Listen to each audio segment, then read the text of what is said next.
à la suite de Jésus, disciple et missionnaire, et témoin. Au nom du Père, et du Fils, et du Saint-Esprit. Amen. Viens, Esprit Saint, remplis le cœur de tes fidèles et allume en eux le feu de ton amour. Envoie ton Esprit, Seigneur, et il se fera une création nouvelle, et tu renouvelleras la face de la terre. Ô Dieu, toi qui as instruit les cœurs des fidèles par la lumière du Saint-Esprit, donne-nous par ce même esprit de comprendre et d'aimer ce qui est bien, et de jouir sans cesse de ces divines consolations. Par Jésus-Christ notre Seigneur. Amen. Chers frères et sœurs, chers amis dans le Christ, bonjour à toutes et à tous et bienvenue dans ce quotidien Jésus, journal d'expression chrétienne. Nous enregistrons aujourd'hui la vidéo numéro 214. La méditation proposée est le fruit de ma réflexion. Elle n'engage que moi. Elle se veut fidèle au magistère de l'Église. Elle se veut fidèle à l'Église catholique, à l'Évangile, notre Seigneur Jésus-Christ, mais aussi dans un esprit d'accueil de toutes les sensibilités, sans jugement.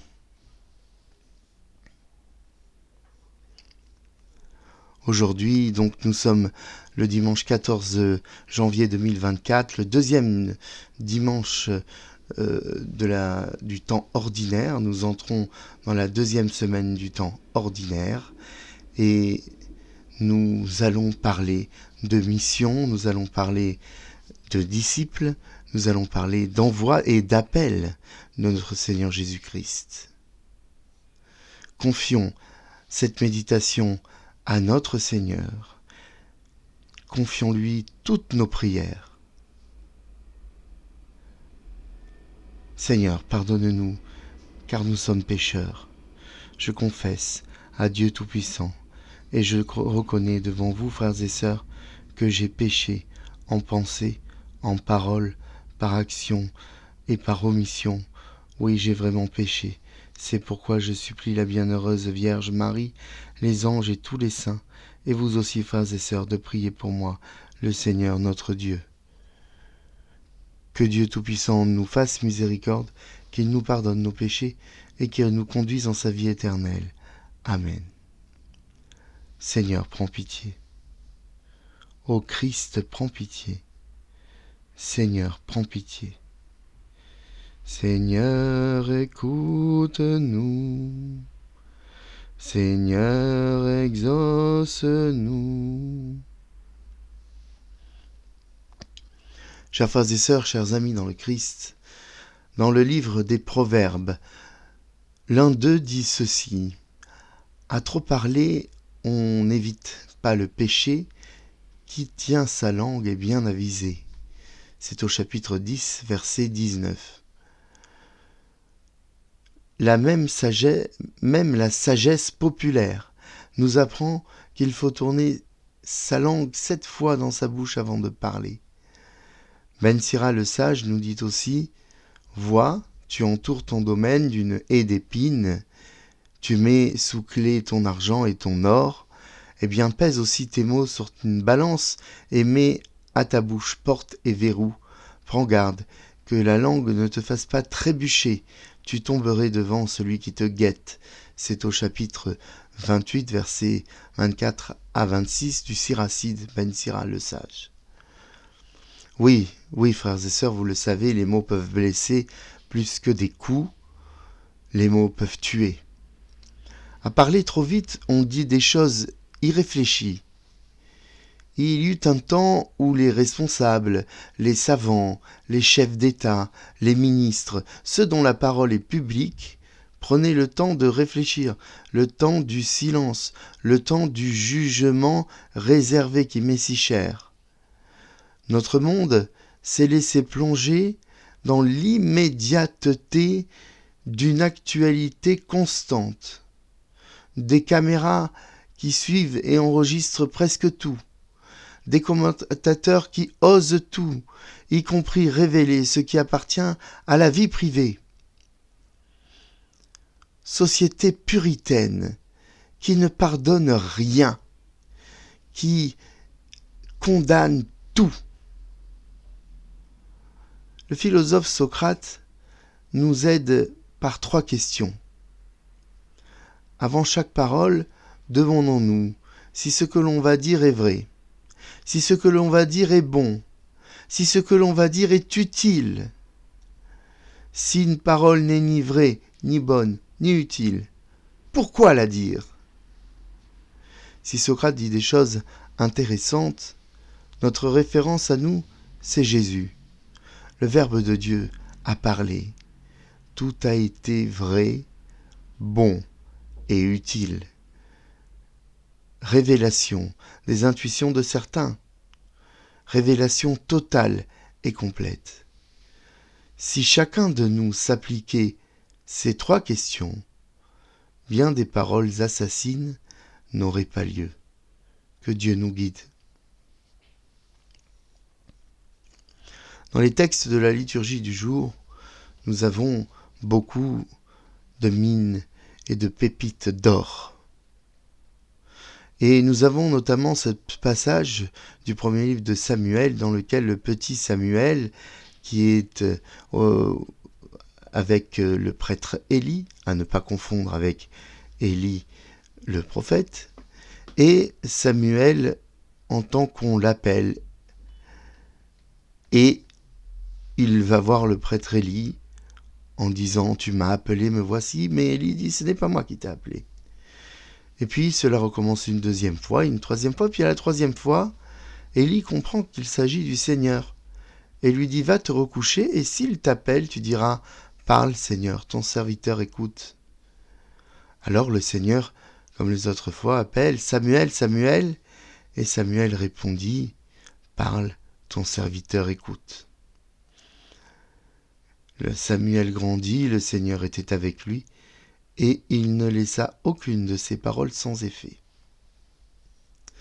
Dans la seconde lecture, Saint Paul, qui s'adresse aux Corinthiens, nous avertit « Le corps n'est pas pour la débauche, il est pour le Seigneur et le Seigneur est pour le corps. » Vos corps sont les membres de Christ, votre corps est un sanctuaire à l'Esprit Saint.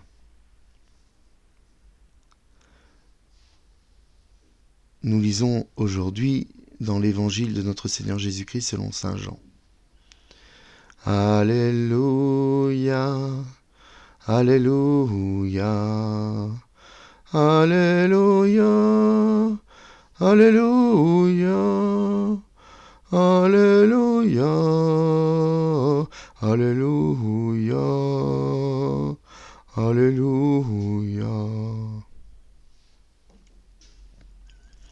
En ces temps-là, Jean-Baptiste se trouvait avec 2 de ses disciples. Posant son regard sur Jésus qui allait et venait, il dit « Voici l'agneau de Dieu ». Les 2 disciples entendirent ce qu'il disait, et ils suivirent Jésus. Se retournant, Jésus vit qu'ils le suivaient, et il leur dit « Que cherchez-vous » Ils lui répondirent « Rabbi », ce qui veut dire maître, « où demeures-tu » Il leur dit « Venez, et vous verrez. » Ils allèrent donc, ils virent où il demeurait, et ils restèrent auprès de lui ce jour-là. C'était vers la 10e heure, environ 4 heures de l'après-midi. André, le frère de Simon-Pierre, était l'un des 2 disciples qui avaient entendu la parole de Jean et qui avaient suivi Jésus. Il trouve d'abord Simon, son propre frère, et lui dit « Nous avons trouvé le Messie », ce qui veut dire Christ. André amena son frère à Jésus. Jésus posa son regard sur lui et lui dit « Tu es Simon, fils de Jean, tu t'appelleras Képhas », ce qui veut dire Pierre. Nous acclamons ta parole. Louange à toi, Seigneur Jésus. Frères et sœurs, chers amis dans le Christ, que la paix du Seigneur soit avec vous et avec votre esprit. Dans l'Évangile selon saint Jean au chapitre 15, Verset 16, Jésus nous le dit très clairement, « Ce n'est pas vous qui m'avez choisi, c'est moi qui vous ai choisi et établi. » La foi n'est pas tout à fait un choix, malgré notre libre arbitre, mais une proposition. Et plus qu'une proposition, un appel auquel nous devons répondre, ou que nous pouvons ignorer. Nous ne sommes pas face à une plaquette, un menu, avec toutes les religions dans lesquelles choisir ce qu'on aime bien et faire sa propre religion personnelle. Certains le font. Non, c'est le Seigneur qui nous choisit. Si pour être chrétien, il suffit d'être baptisé, même à quelques jours ou quelques jours de vie, ou même quelques heures parfois, cela ne présume pas, hélas, d'une foi vraie et profonde. Chez les adultes qui reçoivent le baptême, il y a évidemment une démarche, et donc la plupart du temps une conversion. Chez l'enfant, s'il n'évolue pas dans un milieu de pratique chrétienne, s'il ne reçoit aucune catéchèse, c'est plus complexe. Car les parents sont les seuls transmetteurs de flambeaux. Notre société ne parle pas des religions, ne parle des religions qu'en termes historiques, mais pas pastoral. Et si les parents ne transmettent pas cela à travers le catéchisme ou à travers leurs témoignages, comment ces enfants peuvent-ils connaître Jésus ? Grâce à Dieu, bien des décennies plus tard, ces enfants sont appelés. Et c'est là le sens des textes d'aujourd'hui. C'est mon cas. J'ai été baptisé à 3 mois de vie, je n'ai reçu aucune éducation chrétienne. J'ai pourtant ressenti le besoin d'aller au catéchisme. Hélas, sans effet. À 20 ans, le Seigneur est venu me chercher pour une conversion brutale, comme toujours, chez moi, dans la joie et la douleur. Il est fort présomptueux, chers frères et sœurs, de dire et d'imaginer que le peuple de Dieu est issu exclusivement de notre transmission humaine. Il arrive, par exemple, que des enfants qui ont eu une éducation chrétienne perdent la foi à l'âge adulte. C'est Jésus, Christ, c'est notre Seigneur, qui convertit les cœurs, et pas nous. Jésus nous explique qu'il nous choisit et qu'il nous établit, c'est-à-dire qu'il nous donne une mission.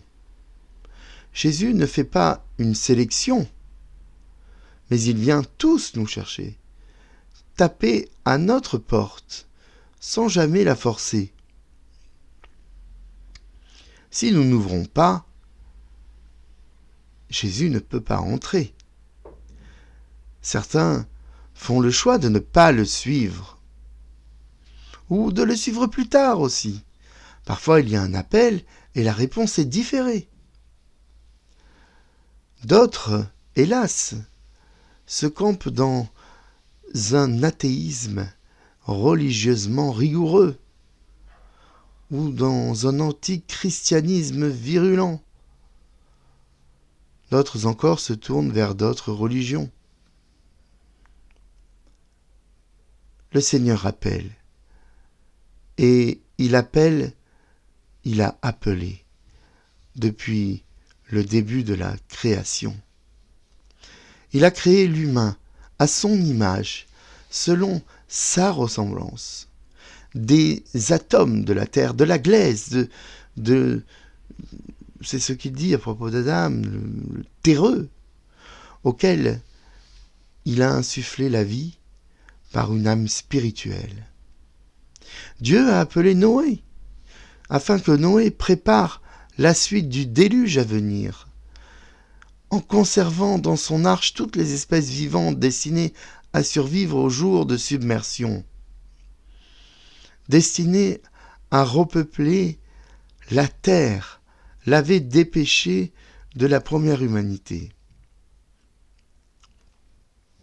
Dieu a appelé Abraham, lui faisant quitter sa terre d'origine pour s'installer en Canaan, terre promise au-delà du Jourdain, terre d'Israël. À Abraham, il a donné une descendance, Isaac, et à Isaac, Jacob, renommé Israël par l'ange, contre lequel il lutte. Jacob dont sont issus 12 fils, puis les 12 tribus d'Israël. Dieu a appelé Moïse pour libérer le peuple hébreu, soumis au joug égyptien, et lui faire passer la mer Rouge à pied sec, pour mener ce peuple jusque devant le Jourdain, après 40 ans de pérégrination dans le désert. À Moïse, Dieu a donné son saint nom de Yahvé et les tables de la loi. À la suite de Moïse, c'est Josué qui fut chargé de passer outre le Jourdain et de conquérir Canaan. Nous le voyons aujourd'hui dans la liturgie. Dieu appelle le jeune Samuel. Samuel ne comprend pas cet appel. Il pense qu'en sa naïveté que le prêtre Élie, et je le dis, il ne faut pas confondre, ce n'est pas le prophète Élie, autrement plus vertueux, veut lui demander quelque chose. Il pense que c'est Élie que c'est ce prêtre qui veut lui demander quelque chose. Et à la 3e fois, au 3e appel, Élie comprend qu'il s'agit du Seigneur, que c'est le Seigneur qui appelle Samuel. À la 3e fois, Samuel répond au Seigneur en se faisant son serviteur et son oreille. Samuel est l'un des plus grands prophètes qui a institué notamment la royauté en Israël, qui a fait passer Israël de ce peuple nomade à ce peuple séculaire. Et en installant cette royauté après le pouvoir des juges, d'abord par Saoul, qui fut le premier roi d'Israël, puis par le grand roi David. Avec l'incarnation de Jésus-Christ dans notre chair, voici une création nouvelle.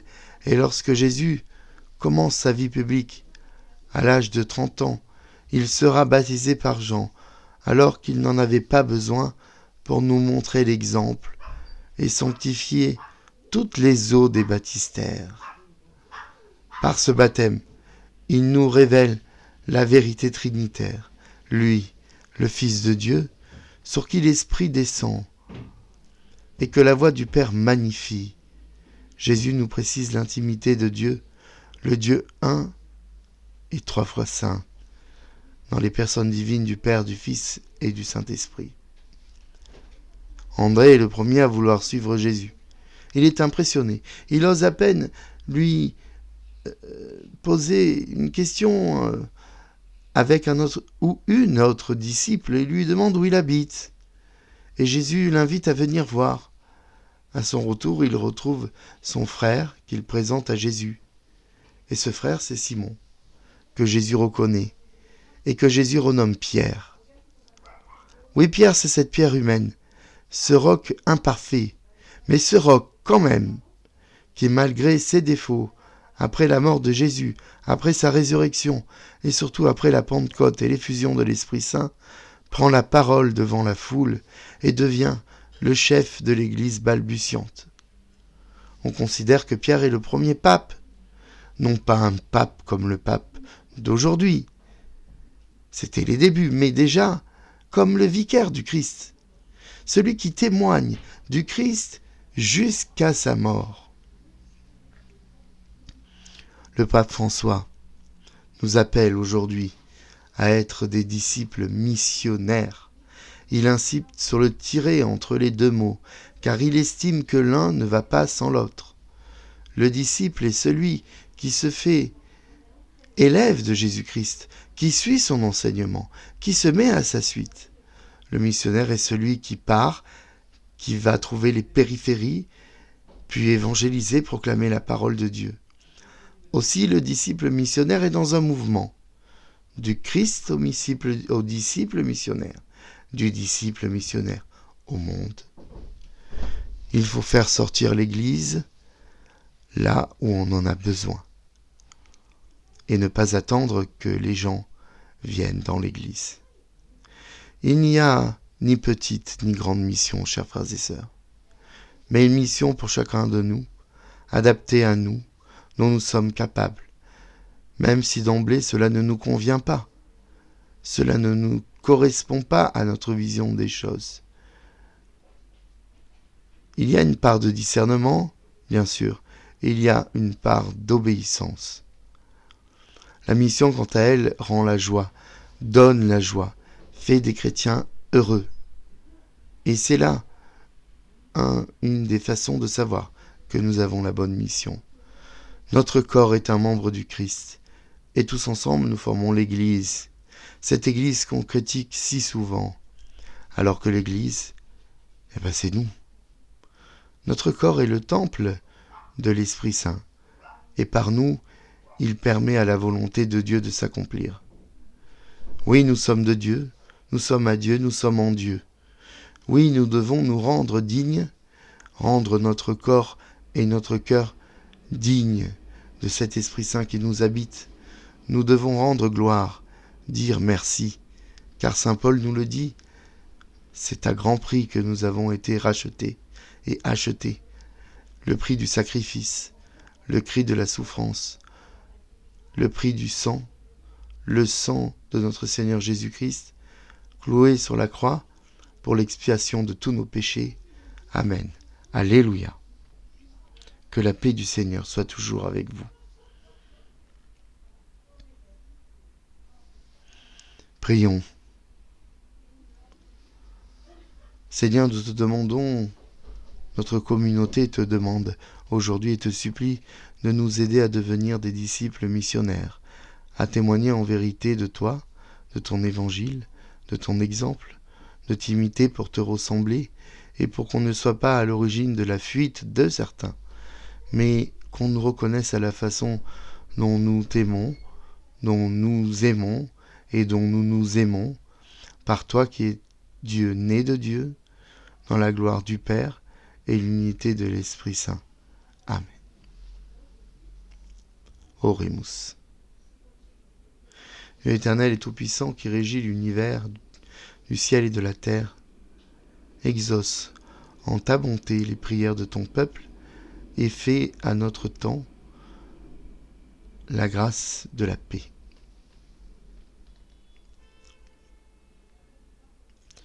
Notre Père qui es aux cieux, que ton nom soit sanctifié, que ton règne vienne, que ta volonté soit faite sur la terre comme au ciel. Donne-nous aujourd'hui notre pain de ce jour. Pardonne-nous nos offenses, comme nous pardonnons à ceux qui nous ont offensés, et ne nous laisse pas entrer en tentation, mais délivre-nous du mal.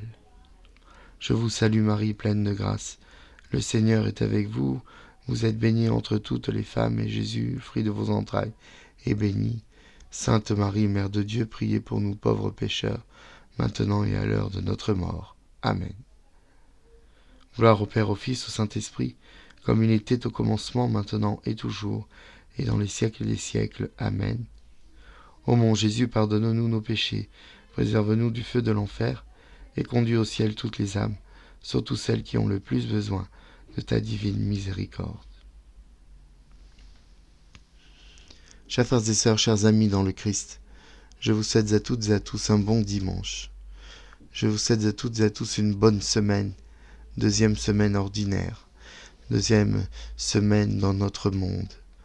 Soyons des témoins qui témoignent simplement, avec des mots compréhensibles par tous et par nous d'abord, avec des exemples de vie, et peu à peu nous serons ces disciples missionnaires qui, à la suite des apôtres aujourd'hui, continuent de proclamer l'Évangile, la bonne nouvelle de Jésus-Christ, de la vie éternelle, de la résurrection des morts.